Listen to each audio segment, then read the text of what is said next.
Welcome back. আপনাদের সবাইকে স্বাগত জানাচ্ছি আমি রাসেল। আশা করছি আপনারা সবাই ভালো আছেন এবং ভালোর দলে আছেন। ঘড়িতে সময় রাত 11:20।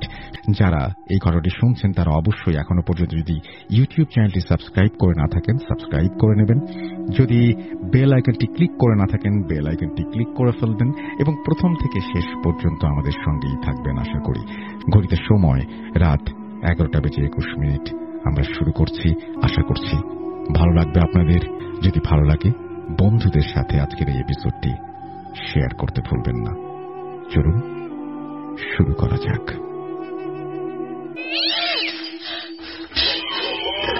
আজ আবার শুনতে পাচ্ছেন শব্দটা? ভয়ের আরেক নাম ভূত.com with Russell.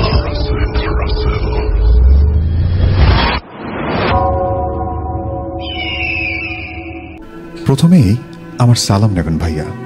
আমার পূর্বের ঘটনাটি পড়ে শোনানোর জন্য আপনাকে অসংখ্য ধন্যবাদ। আমার সংগ্রহে আরও কিছু ঘটনার মধ্যে একটি পাঠিয়ে দিলাম, ভালো লাগলে পড়ে শোনাবেন। আমার বাসার পাশে এক চাচার থেকে শোনা এই ঘটনাটি। জানি না কতটুকু সত্য, কিন্তু আমার কাছে সত্য মনে হচ্ছে, তাই ঘটনাটি পাঠিয়ে দিলাম। আর বেশি না কথা বলে মূল ঘটনায় চলে যাই। যেভাবে শুনেছি সেভাবেই বলছি। আমি শামীম, একজন সিএনজি চালক। গ্রাম অঞ্চলে গাড়ি চালানোর জন্য ভয়ঙ্কর রাতের সম্মুখীন হতে হয় আমাদেরকে। আজকে আমি যে ঘটনাটি আপনাদেরকে বলবো সেটা 2009 সালের ঘটনা। প্রতিদিনের মতো সেদিন দুপুরের খাবার খেয়ে গাড়ি নিয়ে ট্রিপের আশায় বের হয়েছি। সেদিন বিকেলে ভারী বৃষ্টি হচ্ছিল, তাই সন্ধ্যা অবধি কোনো যাত্রী পাইনি। ভেবেছিলাম আর কিছুক্ষণ দেখব, যদি কোনো যাত্রী পাই তাহলে ভালো, আর যাত্রী না পেলে আজকে বাসায় ফিরে যাব। যে বৃষ্টি হচ্ছে। মাগরিবের আজান হলো। আমি মসজিদের পাশে সিএনজিটি রেখে নামাজ পড়ে এসে গাড়ির ভেতর বসলাম। কয়েক মিনিট পরেই মসজিদ থেকে একজন মধ্যবয়স্ক লোক বের হয়ে আমার গাড়ির কাছে এসে আমাকে বলল, ভাই যাবেন? আমি বললাম, আপনি কোথায় যেতে চান? জবাবে তিনি যে স্থানের নাম বলল, সেখানে যেতে হলে মিনিমাম আমার স্থান থেকে 4 ঘন্টা মতো সময় লাগবে। এখন প্রায় সন্ধ্যা 7:04, আর উনি যে স্থানটির কথা বলেছেন সেখানে যেতে রাত 11টা বাজবে। যাই হোক, বিকেলের ভারী বৃষ্টির জন্য কোনো যাত্রী পাইনি, তাই মনে মনে ভাবলাম এই ট্রিপটি মিস দেওয়া যাবে না। তাই তার সাথে ভাড়া চুকিয়ে ফেললাম আর ওনাকে নিয়ে রওনা হলাম। যেতে যেতে ওই মধ্যবয়স্ক ভাইয়ের সাথে বিভিন্ন কথা বলে নিলাম। তার নাম ছিল হাফিজুর। তিনি পেশায় একজন শিক্ষক। যাত্রাপথে উনি আমাকে কয়েকটি ভয়ঙ্কর জায়গা চিনিয়ে দিলেন, যেমন একটা ছাড়া বাড়ি। সেই বাড়িটির নামই হচ্ছে ছাড়া বাড়ি। এই বাড়ির পাশ দিয়ে যেতে হলে হাফিজ ভাই আমাকে বললেন, রাত 10টার পরে এখানে কেউ চলাফেরা করে না, তাই আমি যখন ফিরে আসব আমাকে যেন খুব সাবধানে আসতে বললেন তিনি। এবং সামনে আরও কয়েকটি বাঁশঝাড় এবং বাগান দেখিয়ে আমাকে বলল, এইসব জায়গায় নাকি অনেক মানুষের লাশ পাওয়া যায় কয়েকদিন পর পরই। আমি ওনার কথাগুলো খুব মনোযোগ দিয়ে শুনলাম এবং ভেতরে ভেতরে কিছুটা ভয় পেয়ে যাই। আমি আল্লাহ ভরসায় চলি, ভূতটুতে আমি ভয় করি না। যাই হোক, আরও অনেক গল্পগুজব করতে করতে ভাইয়ের গন্তব্যে এসে পৌঁছালাম। রাত তখন 11:15। উনি তখন ভাড়া চুকিয়ে আমার গাড়ি থেকে নেমে গেলেন আর আমাকে সাবধানে যেতে বললেন। আমি বললাম, আল্লাহ হাফেজ ভাই, ভালো থাকবেন। এই কথা বলে বিদায় নেবার পর আমি আমার বাড়ির পথে রওনা দিলাম। গাড়ি চলছে। এক হাতে আমার মোবাইলে চার্জ কতটুকু আছে সেটা দেখে নিলাম। দেখলাম 70%-এর মতো চার্জ। আমি সূরা ইয়াসিন চালু করে গাড়ি চালাতে লাগলাম। রাত প্রায় 11:30। সেই বাঁশঝাড়ের কাছে আসতেই আমার গাড়ির সামনের বাতি দুটো হঠাৎ করে কেন যেন বন্ধ হয়ে গেল। আমি কিছুটা ভয় পেয়ে গেলাম। কিছুক্ষণ সময় নিয়ে মোবাইলের টর্চটা জ্বালিয়ে লাইটের তারগুলো একটু নাড়াচাড়া করলাম। অনেকক্ষণ চেষ্টা করার পর গাড়িতে এসে আবার স্টার্ট করলাম। দেখলাম লাইটগুলো জ্বলে উঠল এবং আমার মনে এবার সাহস সঞ্চার হলো। আমি আবার সূরা ইয়াসিন ছেড়ে চলতে থাকলাম। কিছুদূর সামনে আসতেই একটা বাগান। সেই বাগানের পাশ দিয়ে যাচ্ছিলাম। অদ্ভুতভাবে পরিবেশটা আমার কাছে কেমন যেন একটু ভিন্ন লাগছে। চারপাশে বাতাস শুরু হয়ে গেল, আর হঠাৎ আমার মোবাইলটা কেন যেন বন্ধ হয়ে গেল। আমি কিছু বুঝতে পারলাম না। কেমন যেন অদ্ভুত একটা ভুতুড়ে পরিবেশ সৃষ্টি হলো। আমার গায়ের সমস্ত পশমগুলো দাঁড়িয়ে গিয়েছে। আমি মনে মনে দোয়া ইউনুস পড়তে থাকি আর মোবাইলটা অন করার চেষ্টা করলাম। মোবাইলটা অন হওয়ার পরে চার্জের দিকে খেয়াল করলাম, মাত্র 15% চার্জ। এবার আর মোবাইলের সূরা অন করলাম না। কিছু দূর সামনে যেতেই দুজন মানুষকে দাঁড়িয়ে থাকতে দেখলাম। তারা তাদের দুহাত ইশারা করে আমার গাড়ি থামাতে বলল। আমি গাড়ি থামালাম। তারা বলল, ভাই, আমাদের সামনে যেতে হবে। রাত প্রায় 12:30 বেজে গিয়েছে। ভেবেছিলাম হয়তো কোনো গাড়িই পাবো না, আপনাকে পেয়ে আমাদের ভালোই হলো। এরপর যাত্রী দুজন ভেতরে খুশি মনে গাড়িতে উঠে বসলো এবং আমিও মনে কিছুটা সাহস ফিরে পেলাম। চিন্তা করতে লাগলাম, সামনে ছাড়া বাড়ি রয়েছে। এদের দুজন থাকাতে আমার মনের ভয় কিছুটা দূর হয়ে গেল। গাড়ি চলছে, যাত্রী দুজন নিজেদের মতো কথা বলছে। আমি অতটা তাদের কথাগুলোতে মনোযোগ দিলাম না, কিন্তু হঠাৎ করে তাদের একটা কথা আমার কানে লাগলো। যেমন পেছন থেকে একজন আরেকজনকে বলছে, এই দেখ আমার জিহ্বা কত বড়, এক হাতের সমান। তারপর অপরজন বলল, তবে আমার জিহ্বা তোর শরীরের সমান লম্বা হবে। আমি তখন ঘাটটা কিছুটা হালকা করে পেছনে ঘুরিয়ে দেখলাম তাদের দুজনের জিহ্বায় 2 হাত পরিমাণ লম্বা, এবং এটা শুধু বারবার ওঠানামা করতে লাগলো। আর ওদের মতো ওরা হাসতে লাগলো। তারা তখনও বুঝতে পারেনি যে আমি বিষয়টা দেখতে পেরেছি। এমন দৃশ্য দেখে ভয়ে আমার শিরদাঁড়া দিয়ে ঠান্ডা শীতল স্রোত বয়ে গেল। তারা তখনও আমাকে খেয়াল করেনি। তারা মনের আনন্দে জিহ্বা নাচাতে লাগলো। আমি পকেট থেকে আমার মোবাইলটা বের করে আয়াতুল কুরসি ছাড়লাম। তারা দুজনেই হঠাৎ তাদের হাসি থামিয়ে দিল। আমার মনের মধ্যে ধুকপুকানিটা কিছুটা বেড়ে গেল। সামনে থাকা আয়নার দিকে তাকালাম। তাদের দুজনের একজনকেও আমি আয়নায় দেখতে পেলাম না। আয়নায় দেখতে পেলাম আমার পেছনের সিটগুলোতে কেউ নেই, খালি পড়ে আছে। আমি আবার পেছনে ঘুরে তাকালাম। এবার দেখছি দুজনেই আমার দিকে রাগান্বিত দৃষ্টিতে তাকিয়ে আছে এবং চোখ লাল করে আমাকে বলে, কি ছাড়লেন এসব? বন্ধ করে, এগুলো আমাদের ভালো লাগছে না। আমি তখন ভয়ে ভয়ে থরথর করে কাঁপছি। আমার দিকে তারা তাকিয়ে আবারও অট্ট হাসিতে মেতে উঠলেন। আমি আর পেছনের দিকে তাকিয়ে থাকতে পারলাম না। আমার হাত পা কাঁপছে। আমি সামনের দিকে তাকিয়ে গাড়ি চালাতে লাগলাম। কিছুক্ষণ পর শুনতে পেলাম একজন আরেকজনকে বলছে, তুমি শুধু জিহ্বা নাচাতে পারো, এবার দেখো আমি আমার নিজের মাথা হাতে নিয়ে বল হিসেবে খেলছি। তার কিছুক্ষণ পরে আরেকজন অট্ট হাসি দিয়ে বলে উঠল, তুমি একাই শুধু পারো? এটা তো সামান্য ব্যাপার, দেখো আমিও পারি কিনা। এই বলে তারা দুজনেই হাসতে লাগলো। আমি আবারও একটু পেছনে ঘুরে তাকালাম এবং আমি পেছনে ঘুরে তাকানোর পর যা দেখি সেটা দেখে কোনো মানুষ ঠিক থাকার কথা নয়। আমি দেখলাম দুজনেই তাদের ঘাড় থেকে মাথা আলাদা করে নিয়ে একজন আরেকজনের হাতে দিয়ে বলের মতো করে খেলছে, আর তাদের ঘাড় বেয়ে রক্ত পড়ছে। সেই রক্তে বোধ হয় আমার গাড়ি রক্তের বন্যায় ভেসে যাচ্ছে। এমন সময় হঠাৎ আমার মোবাইলটা বন্ধ হয়ে গেল। মনে হলো ফোনের চার্জ শেষ হয়ে গেছে। আমার ভয় ক্রমাগত বেড়েই চলেছে। এসবের মাঝে আমি সেই ছাড়া বাড়ির সামনে এসে পড়লাম। তখনও প্রচণ্ড বাতাস বইছে। দূর থেকে অদ্ভুত ভয়ঙ্কর কিছু আওয়াজ আমার কানে ভেসে আসছে। গাড়ির সামনের লাইটের আলোতে খেয়াল করলাম একটা বাচ্চার লাশ হবে হয়তো। সাদা কাপড় পেঁচিয়ে রাস্তায় কে যেন ফেলে রেখে দিয়েছে। আমি সঙ্গে সঙ্গে গাড়িটা বন্ধ করলাম। তবে তখন আমি গাড়ি থেকে নামি আমার পেছনের সিটে বসে থাকা ওই দুজন নেমে পড়ল। তারা গাড়ির সামনে এসে লাশের পাশে বসে থাকা সাদা কাপড় সরিয়ে ফেলেছে। দেখলাম একটা বাচ্চার নিথর দেহ বের করলো তারা, এবং তারা সেই লাশটা বের করে দুজনে ভাগ করে একজন হাতটা টেনে হিঁচড়ে কামড়ে খাওয়া শুরু করলো। এবং আমার আবছা আবছা চোখে দেখতে শুরু করলাম। আমার শরীর বেশ ঠান্ডা হয়ে আসছিল। ওরা দুজনেই ওই লাশটা চিড়ে চিড়ে খাওয়ায় ব্যস্ত। তখন ওদের গাল বেয়ে রক্ত গড়িয়ে গড়িয়ে পড়ছে। এই দৃশ্যটা আমি মেনে নিতে পারছিলাম না। আমার গাড়ির পেছনে হঠাৎ ওদের দুজনের কথার আওয়াজ পেলাম। এবার আমি আবার পেছনে ঘুরে তাকাতেই ওরা আমাকে উদ্দেশ্য করলে বলল, এবার তোকে খাবো আমরা। এই বলে দুজনেই অট্ট হাসিতে মেতে উঠল। আমি আবার গাড়ির সামনের দিকে লক্ষ্য করলাম। দেখলাম ওই যে দুজন এখনো সেই বাচ্চার লাশটি টেনে টেনে খাচ্ছে।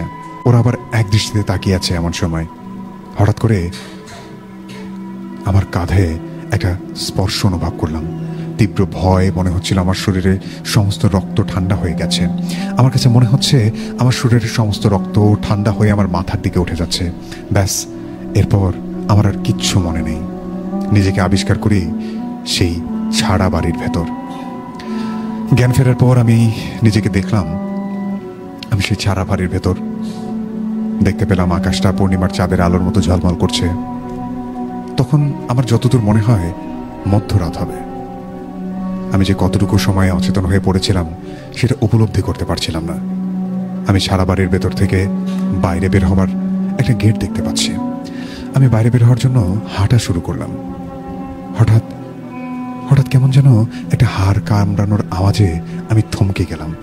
আমি যেখানে দাঁড়িয়ে পড়লাম তার পাশেই 3টি রুমের দরজা দেখতে পাচ্ছি। বেশ পুরনো সেই দরজাগুলো। আমিও সেই একটা রুমের মধ্যেই ছিলাম। যাই হোক, আমি হাড় কামড়ানোর শব্দ শোনার পরে ওই রুম 3টা দেখার জন্য প্রথম রুমটাতে উকি দিলাম। উকি দেবার পর রুমের ভেতর যা দেখলাম সেটা আসলে কোনো মানুষই দেখতে চাইবে না। রুমের ভেতর দেখলাম একটা আমার গাড়ির সেই প্রথম যাত্রী, ওই হাফিজ ভাই। সেই হাফিজ ভাইয়ের মৃতদেহটি একটি সাদা কাপড়ের ওপর পড়ে রয়েছে। তার পাশেই আমার পরের সেই 2জন যাত্রী বসে সেই হাফিজ ভাইয়ের দেহ থেকে মাংসগুলো ছিঁড়ে ছিঁড়ে খাচ্ছে। খুব অদ্ভুত লাগছে। আমি আসলে বুঝতে পারছিলাম না, হাফিজ ভাইকে তো আমি তার বাসায় পৌঁছে দিয়ে এসেছি, কিন্তু আমি সিএনজি যত জোরে চালিয়ে এসেছি এই অল্প সময়ের মধ্যে হাফিজ ভাই তো এখানে আসার কথা নয়। আর উনি মারা গেলই বা কীভাবে? আর উনি যদি মারাই যান, ওনার লাশটাই বা আসলো কীভাবে এখানে? যাই হোক, এই দৃশ্য দেখার পর আমার শরীর কেমন যেন ঠান্ডা হয়ে যেতে লাগলো। আমি শরীরে কোনো শক্তি পাচ্ছি না। ওখান থেকে দৌড়ে পালিয়ে আসবো, কোনো শক্তিই পাচ্ছি না। মনে হয় আমার পাগুলো অবশ হয়ে গেছে। আমি ওখানেই বসে পড়লাম। আমি বসে কোনো মতো দ্বিতীয় ঘরের সামনে উকি দিতে গেলাম। এবার যা দেখলাম, আমার গলা কেমন যেন শুকিয়ে যাচ্ছে। মনে হচ্ছে আমার কলিজাটা ফেটে এখনই আমি মারা যাব। দ্বিতীয় রুমের ভেতর যা দেখলাম সেটি হচ্ছে 4-5 বছরের একটা মৃত বাচ্চার দেহ কে যেন উপর করে রশিতে বেঁধে ঝুলিয়ে রেখেছে এবং কিছু একটা ধারালো অস্ত্র দিয়ে তার শরীর থেকে তার মাথাটাকে বিচ্ছিন্ন করা হয়েছে। আর সেই বাচ্চাটির শরীর বেয়ে যে রক্তগুলো পড়ছে, সেই রক্তগুলো সেই দ্বিতীয়বার যে 2জন আমার গাড়িতে উঠেছিলেন তাদের একজন শুষে নিচ্ছে। এরপর অপরজন বাচ্চাটার শরীর থেকে তার চামড়াটা টেনে ছিঁড়ে উঠিয়ে ফেলতে লাগলো। ব্যাস, আমি আর চোখ খুলতে পারছি না। ভয়ে ভয়ে আমার সমস্ত শরীর তখন অবশ হয়ে গেছে। আমি মনে মনে আয়াতুল কুরসি পাঠ করতে শুরু করলাম। এর কিছুক্ষণ পর শরীর কিছুটা শক্তি ফিরে পেলাম এবং বসা অবস্থায় 3য় ঘরটার সামনে উকি দিলাম। না, এবার মনে হয় আর কোনোভাবেই আমার বাঁচা সম্ভব নয়। ভেতরের দৃশ্য দেখেই ভয়ে আমার মরে যাওয়ার উপক্রম শুরু হলো। 3য় রুমে এসে যা দেখলাম, ওই রুমের ভেতরে হাফিজ ভাই ও শেষের ওই 2 ভূত যাত্রী আর সেই মৃত বাচ্চাটির সবাই যৌথভাবে আমার মতোই দেখতে সেম টু সেম একটা মানুষের দেহ তারা কেটে টুকরা টুকরা করে ওই রুমের চারপাশে ব্যানারের মতো ঝুলিয়ে রাখছে। হাত পাগুলো কাটা শেষ। এখন আমার মতো দেখতে ওই মৃত মানুষটির মাথা তার ঘাড় থেকে আলাদা করা শুরু করলো। তখন আমার গলায় কেমন যেন একটা শীতল স্পর্শ অনুভব করলাম। আমি পেছনে ঘুরে তাকাতেই দেখলাম, এ কি, আমার পেছনে তো কেউ নেই। তাহলে কেন এমন অনুভূত হলো আমার? যাই হোক, আমি আবার ওদের দিকে উকি দিলাম। এবার দেখতে পাচ্ছি ওরা 4জন মিলে কেউ আমার রক্ত, কেউ আমার চামড়া, কেউ আমার মাংস ছিঁড়ে খাচ্ছে। এবার আমি আবারও সেই দোয়া ইউনুস পড়তে উঠে দাঁড়ালাম আর সেই বাইরের গেট যেটা দেখিয়েছিলাম সেই গেটের দিকে তাকালাম এবং ভালোভাবে খেয়াল করতে দেখলাম সেই গেটের পাশে একটা ছায়া দেখা যাচ্ছে এবং সেই ছায়াটি গেটের ওখানে বারবার ছোটাছুটি করছে। আমি এবার পেছনে তাকালাম, দেখলাম সেই ছাড়া বাড়ির পেছনের দিকে যাওয়ার জন্য যে গেটটা ছিল সেটা হালকা করে খোলা। আমি ওই দরজার দিকে এগিয়ে যেতে লাগলাম। কিছু দূর যাওয়ার পরে একটা বাগান দেখতে পেলাম। বাগানের ভেতরে এগিয়ে যাচ্ছি। চারপাশে বের হবার পথ রয়েছে কিনা সেটা আমি দেখার চেষ্টা করলাম, খুঁজতে লাগলাম এবং দেখতে পেলাম একটা পুকুর। আর সেই পুকুর থেকে একটা কিছুটা দূরেই আমি সেই পুকুরটাকে দেখে সেই পুকুরের কাছে ছুটে গেলাম। আল্লাহ, পুকুরে তো কোনো পানি নেই, শুধু মানুষের কঙ্কাল আর কঙ্কাল দেখতে পাচ্ছি। এই দৃশ্য দেখে আমার গা বেয়ে ঘাম ঝরছে আর আমি প্রচণ্ড পানি পিপাসা নিয়ে মনে হয় আমি মরে যাব এমন অনুভূত হচ্ছে। আমি আবারও দোয়া ইউনুস পড়তে থাকি এবং একটা সময় একটা টিউবওয়েল খুঁজতে লাগলাম পানি খাবার জন্য। যদিও আমার কোনো আশা ছিল না যে এখানে আমি কোনো টিউবওয়েল পাবো। বাগানের মধ্যে অনেকটা পথ হেঁটে চলেছি। কিছুটা দূরে যেতেই একটি বটগাছের মতন বিশাল গাছ, তার নিচে পুরনো জং ধরা একটা টিউবওয়েল দেখতে পেলাম। একটু পানি খাবার জন্য দৌড় মেরে সেই কলপাড়ে ছুটে গেলাম। কলপাড়ে গিয়ে কিছুটা স্বস্তি পেলাম আমি, এই ভেবে যে এখন অন্তত একটু পানি খেতে পারবো। আমি কল চাপতে শুরু করলাম। পুরনো কলের জং পড়ার কারণে কেমন যেন একটা চাপের সাথে প্যাচ প্যাচ আওয়াজ শুরু করলো। একটু পরে কল থেকে ঝুপ করে পানি পড়তে শুরু করলো। আমি দু হাতে সেই পানি খাওয়ার জন্য তালু দুই হাত এক জায়গায় করলাম এবং পানি সংগ্রহ করার চেষ্টা করলাম। যখনই আমি সেই পানিটা মুখে দেব তখনই ঘটল বিপত্তি। আমার হাতের তালুতে জমানো সেই তরলগুলো, সেগুলো পানি নয়, এগুলো দেখছি রক্ত। এখন কি হবে সেটাই আমি ভাবছি। তখনই বটগাছের উপরে থেকে কিছু একটা নিচে পড়ার আওয়াজ পেলাম আমি। তখনই উপরে তাকিয়ে দেখলাম সেই বটগাছের ডালে ওই দুজন ভুতুরে যাত্রী, তাদেরকে দেখতে পেলাম। তারা আমার দিকে চেয়ে অট্ট হাসিতে মেতে উঠল আর বলে উঠল, কিরে পানি খাবি? আমি তখনই ভয়ে ভয়ে সেই ছাড়াবাড়ির গেটের দিকে রাস্তা ধরে সোজা এক দৌড় দিলাম। দৌড়াতে দৌড়াতে আমি সেই রুমের মধ্যে এসে পৌঁছালাম। এবার আর ওই 3টে রুমের দিকে উকি মারার সাহস পেলাম না। আমি এবার ছাড়াবাড়ি থেকে বেরোবার রাস্তার জন্য হাঁটা শুরু করলাম। যেই গেটের কাছাকাছি এসে পৌঁছালাম তখনই আচমকা একটা বাতাস এবং ভয়ঙ্কর একটা আওয়াজ শুনতে পেলাম। আমি আল্লাহ আল্লাহ করতে করতে সেই গাড়ির কাছে চলে গেলাম। দেখলাম গাড়িটা ঠিকই রয়েছে আর আমার মোবাইলটা বন্ধ হয়ে পড়ে আছে গাড়ির ড্রাইভার সিটের ওপরে। আমি গাড়ির ভেতর ঢুকে দেখলাম আমার বেশ ভয় লাগছে। ভাবলাম আবারও যদি ভূতের সম্মুখীন হই এই ভেবে। যাই হোক, পেছনের সিটে কিছু একটা নড়াচড়ার শব্দ পেলাম, কিন্তু পেছনে ঘুরে আর তাকালাম না। ভাবলাম যা হবে দেখা যাবে, আমি এবার আর গাড়ি থামাবো না। সেই দুজন যাত্রী তাদের জিহ্বা দুটোকে আমার শরীরের সমপরিমাণ বড় করে আমার দিকে চেয়ে আবার জিহ্বা ওঠানামা করছে। আমি তখনই সামনের দিকে ফিরে গাড়ি স্টার্ট করতে লাগলাম এবং দোয়া পড়তে লাগলাম। এমন সময় আমার গলায় কিছু একটা পেঁচিয়ে ধরেছে অনুভব করলাম। আমার দুহাত গলায় দিলাম এবং দেখতে পেলাম আমার হাতটা কিছুটা ভেজা ভেজা লাগছে, তাই মোট করে চেপে ধরলাম। আমি বুঝতে পারলাম সেই পেছনের দুজন মানুষ ছবি, সেই জিন বা বলবো বা ভূত বলবো, ওরা তাদের জিহ্বা দিয়ে আমার গলাটা পেঁচিয়ে ধরেছে। আমার শরীরে পেছন দিকে টেনে নিয়ে যাচ্ছে প্রচণ্ড জোরে। আমার দম বন্ধ হয়ে আসছে। আমিও আমার দুহাত দিয়ে নিজেকে বাঁচানোর জন্য শেষ চেষ্টা করতে লাগলাম। জোরাজোরি চলছে। এমন সময় অনেক দূর থেকে হালকাভাবে ফজরের আজান শুনতে পেলাম। আর ওই মুহূর্তে ওরা দুজন আমাকে এমন জোরে টান দিতে থাকলো, তারপর আমার আর কিচ্ছু মনে নেই। এরপর যখন আমি চোখ খুললাম তখন নিজেকে হসপিটালের বেডে দেখতে পেলাম। তারপর জানতে পারলাম আমাকে নাকি একটা ধান ক্ষেতের ভেতরে পড়ে থাকতে দেখে সেখানকার কিছু লোকজন এই হসপিটালে এনে আমাকে ভর্তি করে দিয়েছে। রাতুল ভাই, এই যাত্রায় আমি বেঁচে ফিরলাম। আমার ঘটনাটি এখানেই শেষ।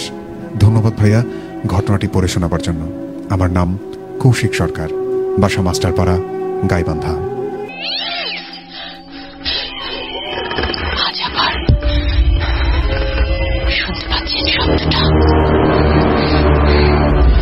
ভয়ের আরেক নাম ভূত.com with Russell.